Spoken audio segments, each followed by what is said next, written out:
खुदी को कर बुलंद इतना कि हर तकदीर से पहले खुदा बंदे से खुद पूछे, बता तेरी रजा क्या है।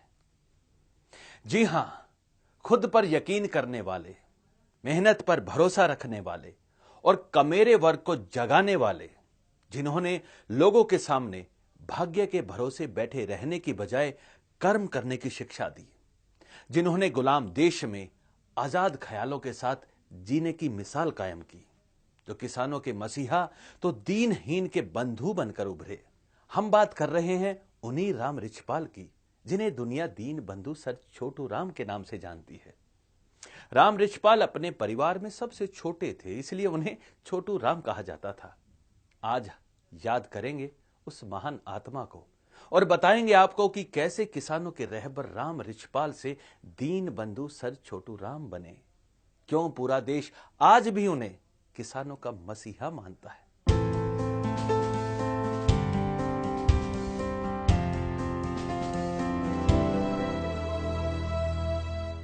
किसानों के सच्चे रहबर, किसानों के मसीहा दीन बंधु सर छोटू राम का जन्म 24 नवंबर 1881 में रोहतक के पास गढ़ी सांपला गांव के गरीब किसान के घर हुआ।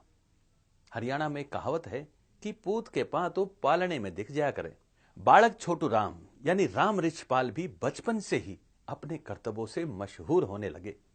आइए आपको दिखाते हैं बालक छोटू राम के जन्म से लेकर स्कूली जीवन की छोटी सी झांकी। रोहतक के नजदीक गांव गढ़ी सांपला में 24 नवंबर 1881 को एक गरीब किसान चौधरी सुखीराम के घर में एक बालक ने जन्म लिया।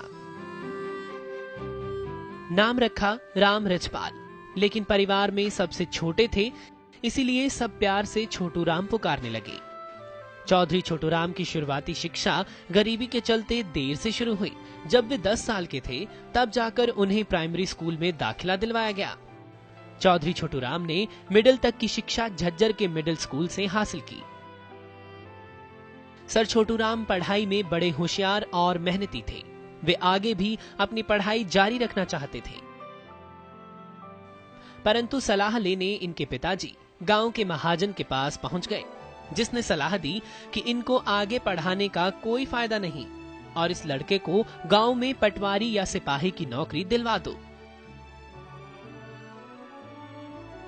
परंतु सर छोटू राम महाजन द्वारा दी गई सलाह मानने से इनकार कर गए। अपने चाचा राजेराम की मदद से इन्होंने क्रिश्चियन मिशन स्कूल दिल्ली में दाखिला लिया। इनकी तीव्र बुद्धि से प्रभावित होकर प्राचार्य ने इनकी स्कूल की फीस माफ कर दी और इनको 6 रुपए की मासिक छात्रवृत्ति भी प्रारंभ कर दी। यहाँ भी चौधरी छोटू राम हॉस्टल में रहते थे। हॉस्टल का सफाई कर्मचारी सफाई ढंग से नहीं करता था। चौधरी छोटू राम ने अन्य बच्चों के साथ हॉस्टल के वार्डन पंडित जानकीनाथ से इसकी शिकायत की, जिसने शिकायत पर कोई ध्यान नहीं दिया। इससे परेशान होकर चौधरी छोटू राम ने हॉस्टल में हड़ताल करवा दी। हड़ताल उपरांत सफाई व्यवस्था में सुधार हो गया। इसके कारण लड़के उन्हें अपना नेता मानने लगे और उन्हें जनरल रॉबर्टसन के नाम से पुकारने लगे। देखा आपने, चौधरी छोटू राम का स्वर बचपन से ही विद्रोही था। अन्याय के खिलाफ बालपन से ही उन्होंने आवाज उठानी शुरू कर दी थी। लेकिन सर छोटू राम ने अपना हाई स्कूल से लेकर वकालत तक का सफर कैसे तय किया, देखते हैं। क्रिश्चियन स्कूल की पढ़ाई तो जैसे तैसे फीस माफी और वजीफे की बदौलत पूरी हो गई, लेकिन पढ़ने की लगन में पैसों का अभाव आड़े आ रहा था। एक बार जब वे दिल्ली से रोहतक जा रहे थे तो इनकी मुलाकात सेठ छज्जू राम से हुई। बातों ही बातों में सेठ छज्जू राम ने भांप लिया कि बच्चा तो होनहार है। उन्होंने पूछा तो छोटू राम ने अपनी पढ़ाई के रास्ते में आने वाली सबसे बड़ी रुकावट पैसे की कमी के बारे में बताया। सेठ छज्जू राम ने छोटू राम को उच्च शिक्षा प्राप्त करने के लिए प्रेरित किया तथा पढ़ाई का पूरा खर्चा वहन करने का वचन भी दिया और दयानंद एंग्लो वैदिक कॉलेज लाहौर से आगे की पढ़ाई करने लगे। इसके बाद उन्होंने सेठ स्टीफन कॉलेज दिल्ली से बीए ऑनर्स की डिग्री प्राप्त की। कानून की डिग्री 1910 में इन्होंने इलाहाबाद यूनिवर्सिटी के आगरा कॉलेज से प्राप्त की और 1912 में उन्होंने रोहतक में वकालत शुरू कर दी। वकालत से भी शोषण और अन्याय के खिलाफ लड़ते रहे। साथ ही लोगों को जागरूक करने और शिक्षा के प्रसार के लिए उन्होंने जाट एंग्लो संस्कृत स्कूल की स्थापना की। ये तो था सर छोटू राम का वकालत तक का सफर, जो उन्होंने कड़े संघर्षों के साथ पूरा किया। लेकिन अन्याय के खिलाफ लड़ने के लिए वकालत उनके लिए काफी नहीं थी, इसलिए उन्होंने राजनीति की ओर रुख किया। और एक बार राजनीति का रुख किया तो फिर पीछे मुड़ के नहीं देखा। उनका राजनीतिक कैरियर कुछ इस तरह था। चौधरी छोटू राम ने देख लिया था कि अकेले वकालत के दम पर अन्याय के खिलाफ नहीं लड़ सकते। वो रोहतक के माहौल को भांप रहे थे। यहाँ आर्थिक और राजनीतिक हालात अच्छे नहीं थे। यही सब कारण थे कि छोटू राम स्थानीय राजनीति में शामिल हो गए। 1916 में वो भारतीय राष्ट्रीय कांग्रेस के सदस्य बने और 1916 से 1920 तक रोहतक जिला कांग्रेस कमेटी के अध्यक्ष भी रहे। सन 1920 महात्मा गांधी और जवाहरलाल नेहरू के साथ चौधरी छोटू राम के वैचारिक मतभेद हो गए और नवंबर 1920 में उन्होंने कांग्रेस छोड़ दी। 1923 में इन्होंने यूनियनिस्ट पार्टी जमींदारा लीग की स्थापना की।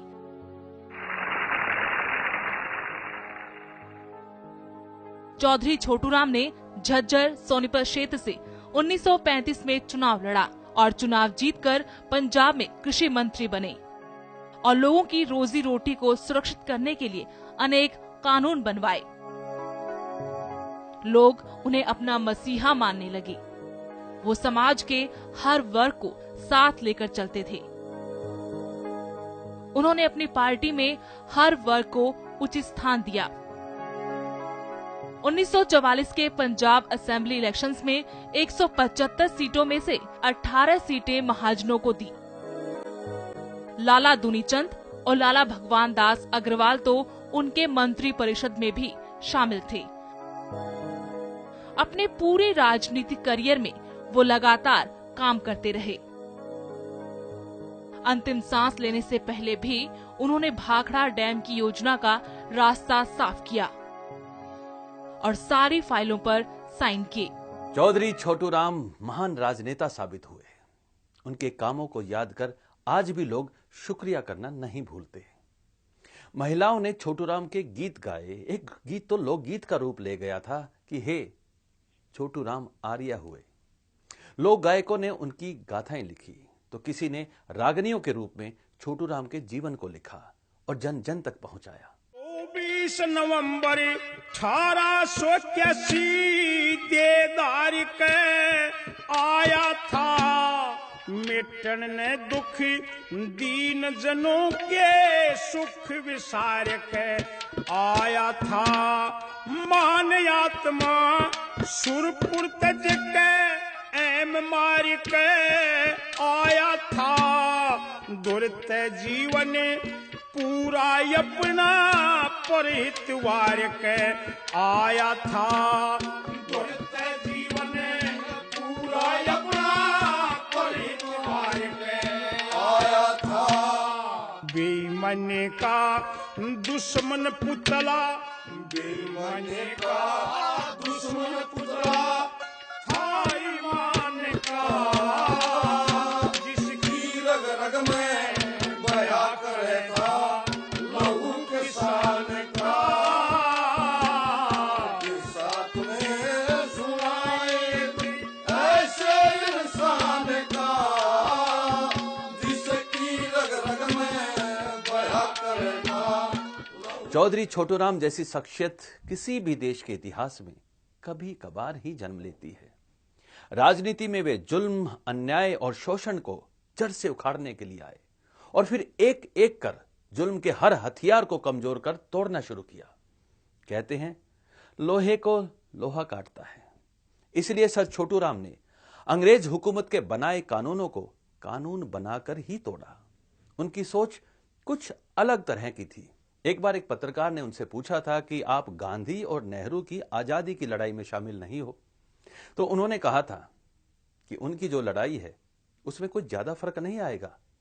सिर्फ ऐसा होगा कि सफेद व्यापारी की जगह काला व्यापारी इस गद्दी पे बैठ जाएगा, और मैं जिस कमेरे वर्ग और किसान वर्ग की आजादी की कोशिश कर रहा हूं वो मैं सफेद व्यापारी से तो करवा सकता हूं। कल को अगर इस गद्दी पर काला व्यापारी बैठ जाएगा तब ये आजादी कभी नहीं हो पाएगी। बहुत दूर की सोचते थे। छोटू राम जी की कोशिशों से कौन कौन से कानून पास हुए, देखिए इस रागनी में। पहले कानून के जरिए धरती वापिस आ गई, रहन बे मुस्ताजीरी सब रद्द करवा दई, कुछ भी देना नहीं पड़ा मुफ्त में थ्या गई, कहीं गम के बादल गहराए कितने खुशियां छा गई, कहीं गम के बादल गहराए कहीं खुशियां छा गई। इंतकाल यार जी एक्ट की सूरत शोध के घड़ी, नए नए कानून की जब लगने लगी घड़ी, छुपाए पंजाब की जनता अचल में पड़ी, नए नए कानून की जब। असल में ये कानून ही थे जिससे किसान, गरीब, मजदूर और मेहनतकश जनता को अपनी मेहनत का फल मिलने लगा, जिससे किसान को जमीन का मालिकाना हक मिला। यहां तक कि फसलों के समर्थन मूल्य के लिए चौधरी छोटू राम ने अंग्रेजों से सीधी टक्कर ली। उन्होंने कहा, जिस खेत से दहका को मयस्सर ना हो रोटी, उस खेत के हर गोशाए गंदुम को जला दो। ये शेर चौधरी छोटू राम का अंग्रेजों को करारा जवाब था। हुआ यूं था कि दूसरे विश्व युद्ध 1942 के समय वायसराय लॉर्ड वेवल ने गेहूं का समर्थन मूल्य 6 रुपए प्रति मण घोषित कर दिया। इस पर चौधरी छोटू राम ने धमकी दी कि हम 10 रुपए प्रति मण से कम नहीं लेंगे। लॉर्ड वेवल के मना करने पर सर छोटू राम बैठक से उठकर ये कहते हुए चले गए कि किसान भाइयों, गेहूं हमारी है और हमारी चीज का भाव तय करे एक फिरंगी। ऐसा नहीं हो सकता, हम कम मूल्य नहीं लेंगे। अगर हमें 10 रुपए प्रति मण गेहूं का मूल्य नहीं मिलेगा तो हम पंजाब में पकी खड़ी गेहूं की फसल को आग लगाकर जला देंगे, परंतु मूल्य कम नहीं लेंगे। और वहां से चले गए। पंजाब के प्रधानमंत्री हयात खां के समझाने पर लॉर्ड वेवल ने अपनी हार मान ली, लेकिन चौधरी छोटू राम ने फिर 10 की बजाय 11 रुपए प्रति मण के हिसाब से गेहूं का समर्थन मूल्य तय करवाया।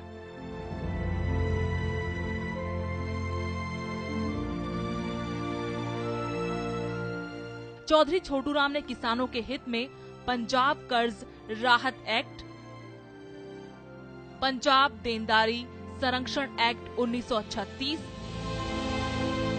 कृषि उपज मंडी act 1939, Punjab money lenders act 1938 जैसे अनेक कानून पास करवाकर खेती को कुर्की से बचाया और रोजी रोटी को सुरक्षित किया।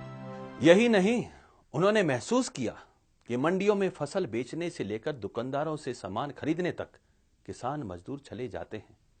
इसलिए उन्होंने किसानों को भरोसा दिलाया कि काणी डांडी और काणे बाट छोड़े नहीं जाएंगे, और हुआ भी यही।